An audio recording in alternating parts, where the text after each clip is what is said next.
ያደረከው ነገር እርግጥ ተገቢ አይደለም። እኔ እንጃ ለጽናት ይህ አይገባትም የምትሉ ሁላችሁም እንዴ ምን አደረገች እሷ የምትመታት አለ አይደለ? ይህ ለሷ ሳይሆን እኔ እንጃ ቦታ ነበረው የምሰጥበት። እንዴ ባንተም ቦታ ሆኜ ባዝንም ግን ደግሞ እሷን የምመታበት ምንም ነገር እኔ እንጃ የለህም አለ አይደለ? ጽናት ከፋዘሯ ጋር ሄዳለች። ባክል ነበር የሚገርመኝ እንዴ ሁሌ ታስታሟለች ግን የሱ በቃ ሁሌም ስህተት እየሰራ እንጂ ሁሌም ከስህተቱ እየተማረ አይመጣም። እና ጥፊ አይገባውም ለሱ እንጂ የሚገባው ለሱ አልነበረም። ሰላም አለይኩም ወራህመቱላሂ ወበረካቱ። ወደና የተከበራችሁ ወደ ቻናል ቤተሰቦች እንዴት ናችሁ? ደህና ናችሁ ወይ? ከኔ ጋር አልሐምዱሊላህ። እንዲሁም ክርስቲያን ወንድሞቼ ወደ ኢትዮጵያውያኖች ወያላችሁ በሰላማችሁ ይብዛ። አላህ ሀገራችንን ሰላሟን፣ አንድነቷን፣ መተሳሰብ፣ መከባበርን ይመልስልን። ሁላችንም በዱዓ በጸሎት እንበርታ። ወደ ቤተሰቦቼ ዛሬ እንግዲህ እንደተለመደው የጽናት የክፍል 91 ድራማ ወደ እናንተ ይዤ መጥቻለሁ። የጽናት እጅግ ተወዳጅና እጅግ አሪፍ የሆነ ድራማ ነበረ፣ ግን አሁን ላይ እየደበረ ነው የምትሉ እንደኔ እንደውም ለቤት አዲስ የሆናችሁ ሰብስክራይብ ማድረጋችሁ እንዳትረሱ። ነባር ቤተሰቦቼ ከጎን የሆናችሁ ስለምትሰጡኝ አስተያየትና ስለምታበረታቱኝ ከልብ አመሰግናለሁ። ብርታታችሁ አይለይ ነው የምለው ውድ ቤተሰቦቼ። እና ዛሬ እንደምታዩት ጽናትን ኪራ መቷታል። ሁለተኛ ደግሞ ሌላ የምትባል ልጅ እውነት ዘና ነው የምታደርገኝ። ቤቲ ወደ ቤት ስትመጣ መጀመሪያውንም እኔ ፈርቼዋለሁ። እውነት እያስመሰለች ነው ወይስ ትክክለኛ አብዳ ነው? እኔ ግራ ገብቶኛል። አለ አይደለም አንዳንድ ቦታ ታስታውሳለች። ያበደ ሰው እንዴት ያስታውሳል? አላቅም ብቻ ነው ዝም ብላ ነው አላቅም። እና እያስመሰለች ነው ጽናት እንዳለችው ወይስ ትክክለኛ አብዳ ነው? እስቲ አስተያየታችሁን። እኔ ግን እያስመሰለች ነው የመሰለኝ። ለምን የጽናትን ሸር አለ አይደለ? ጽናትን በፊት እንደምታውቃት ታውቃለች እና የቤቱን ውጣ ውረድ ታውቃለች እና በደካማ ጎና ሊገባባት ነው ብዬ እኔ አስባለሁ። የራሴ ሀሳብና የራሴ ማንነት። የእናንተን ደግሞ እስኪ ሀሳብና አስተያየት አስቀምጡልኝ። እንደዚህ ሆኖ ሁሉም ነገር መጨረሻ ላይ ግን ሁሉን አስችላ እንደ ኒላ ነች በጣም ዘና ያደረገችኝ። ከምር እኛ የፈራ ነው እሷን ነበር። ግን ጸባይ ሰናይ የሆነች ልጅ ጽናት በምትሰጣት እንክብካቤ በምትሰጣት አስተያየት ወቀተታት ነበረ። ስለዚህ ዛሬ ላይ ግን ኒላ በቤቲ ጥበቃ ተሰራጭታለች። እንዲሁም በቃ መጨረሻ ላይ መድኃኒት ስጭ ብሏት እንትን ስትል እኔ ዘና ነው ያደረገችኝ። እንስሳት እየሳኩ ነው ራሱ መሳቂያ መቋቋም አቅተኛል አይደል? እኔ ወደ ውጭ ወጥቼ ስለማላቅ አላቅም አለቻት። የጅብ እንጫወት አላለችም ወይ? ቤት የማያልቅባት እኔ እያስመሰለች ነው እንጂ አላበደችም። አለ አይደለ? በምን ላግኘው በምን እንትን ልበል ብላ እንጂ እናቷ ጋር እንደዛ የሆነችው መተው የወደቁት ብቻ ያም የኪራ ቤት ይፈርሳል። እና ቤቲ ዛሬ በጣም ስላስደሰተች ለምን መሰላችሁ ያስደሰተችኝ? ሌላን መድኃኒት ስጭ ብለዋት ስኬድ እንደዛ እንጨረረቻት። እኔ በጣም ይሳኩ ዘና ያደረገችኝ ሀቂቃ። እና ብቻ ያም ሆነ ያም የኪራ ቤት ፈረሰ። እንጃ እምሩም ሁላቸውም በጣም አዝነውበታል። ናሆም እንዳያችሁት ናሆም ንግግሩ ለሴት ልጅ ያለው ክብር እጅግ በጣም ደስ የሚልና ለሴት ልጅ ላቅ ያለ ክብር ያለው ልጅ ነው።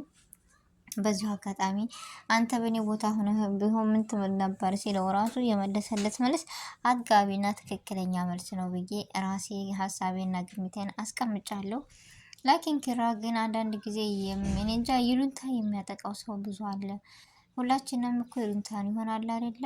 ራስን ዝቅ አድርገን ግን እንዴ ከራስ በላይ ንፋስ ይባላል እኮ። አንዳንድ ጊዜ ራስን ዝቅ ማድረግ ተገቢ አይደለም። የሚሆነውን ነገር መርዳትም ካለብን መጀመሪያ ራስን ማስቀደም የሚባል ነገር አለ። ራሳችንን ካስቀደምን ለሚመጣውም ሰው እኛ ደህና ስንሆን አይደል እንደ ሰው መርዳት የምንችለው ቤተሰብ። እኛ ደህና ካልሆን እኛ ግን አንዳንድ ሰዎች በቃ የራሳችንን ትተው ለሰው የምንኖር ነገር አለ። ለምን እንደዛ ይሆናል አላቅም። ለራሴ መግዛት ወይም ለራሴ ፍላጎት ሳልሟላ ወይም ለራሴ የሆነ ነገር ሳልችል የስደተኞች አብዛኛው ምንድን ነው የሆነ ይሉንታ የሚባል ነገር ይሄን ባደርግላችሁ ይሄን ቢሉኝ ቢቀየሙኝ የሚባል ነገር አለና የራሳችንን የፈለግነውን ነገር ሳናደርግ ለሌላ ሰው የምንሆንና ለሌላ ሰው ነዋሪ ለሌላ ሰው ፍላጎት አሟይ ነው የምንሆነውና አሁን ዛሬ ላይ ኪራ እንደዛ ነው የሆነው። የሰው ይሉኝታ ሳይሆን መጀመሪያ ግን በመጀመሪያ ራስን መሆን ራስን ሆኖ መገኘት ትልቅ ነገር ነው እና ከራስ በላይ ምንም ነገር የለም። ራሳችንን እንውደደው፣ ራሳችንን እናቸንፍ፣ ራሳችንን እንሁን። ከዛ ውጭ ራሳችንን ካሰብንበት ካለምንበት ቦታ ሆነን ደርሰን ስንገኝ ያን ነገር ደግሞ ከራሳችን አልፈን ለሰው እንተርፋለን አይደል? ግን ራሳችንን ሳንሆን የራሳችንን ነገር በጥብጠን ወደ ሰው እንትን ማለት ተገቢ አይደለም። በእርግጥ ጥሩ ነው፣ ግን ቢሆንም መጨረሻው አያምርም አይደል? በጣም ያሳዝናል። እና ዛሬ በጣም ነው ጽናት ያሳዘነችኝ። ያን ሁሉ ግፍና መከራ አልፋ ዛሬ እዚህ ላይ ስትደርስ ዛሬ ሳኮ ስትል ነገ ጧት መልሳ ታለቅሳለች። የጽናት እዚህ መድረስ እኔ እንጃ ምን አይነት ሶብረኛ፣ ምን አይነት ትዕግስት፣ ምን አይነት ጠንካራ ልጅ ናት ብዬ እኔ ራሱ ራሴን አስባለሁ፣ ራሴን እታዘበዋለሁ። በቤት ሰራተኛ የመጣችው ለአባቷና ለማንነቷ ስትል ነገ ለጠዋት ደግሞ ባለችበት ሁኔታ ሆና እንደምናያት ስናያት ደስተኛ ሆና ብዙ ነገሮችን አሳልፋና ብዙ ነገሮችን ተቋቁማ ብዙ ቀን አልቅሳ ዛሬ ላይ ፈገግ ብትል እንደዚህ በፎቶ ብናያት ድራማ ቢሆንም አንዳንድ ነገሮች እጅግ በጣም ያስተምራሉ። እጅግ በጣም በቃ አዝናኝ ናቸው እና እኛ በዛ ነገር ትምህርት መማር መቻል አለብን። ዝም ብለን ማየት ብቻ አይደለም ቤተሰቦች።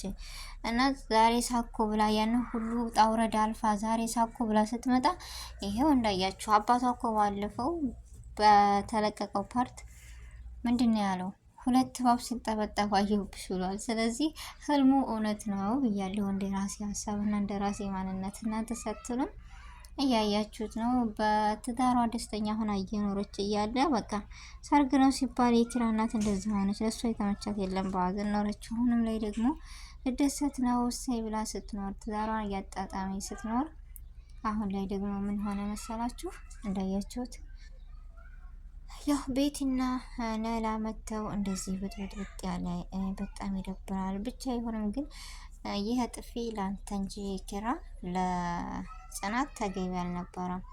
እጅን ራሱ ማንሳት ከሷ ላይ እጅግ በጣም ይደብራል። ስለዚህ ጽናት አሁን መጨረሻዋ ምን አይነት ነው? እንደኔ የምታሳዝነው ጽናት እኔ በጣም ነው የምታሳዝነኝ። በጣም ነው በቃ ከምላችሁ በላይ ምን ብዬ ንገራቸውና ብቻ ለሁሉም ነገር ሶብርና ለሁሉም ነገር ትዕግስት ለብዙ ነገር ይሆነናል፣ ለብዙ ነገር ትምህርት ይሆነናል፣ ለብዙ ነገር ብቻ። ቤተሰቦች የዛሬው ቪዲዮ የሚሄን ይመስል ነበረ። አስተያየታችሁን በኮሜንትና ሁሉም ነገር ቪዲዮውን በላይክ በሼር ለቤት አዲስ ሆናችሁ ሰብስክራይብ አድርጋችሁ አስተያየታችሁን ደግሞ በኮሜንት እንደምታስቀምጡልኝ ተስፋ አለኝ። ውድ ቤተሰቦቼ የዛሬው ቪዲዮ ይሄን ይመስል ነበረ። አዲስ ነገር እና አዲስ ቪዲዮ እስከምንገናኝ ድረስ በያለንበት የዓለም ዳርቻ ሰላማችን ይብዛ። ሰላም አለይኩም ወራህመቱላሂ ወበረካቱ።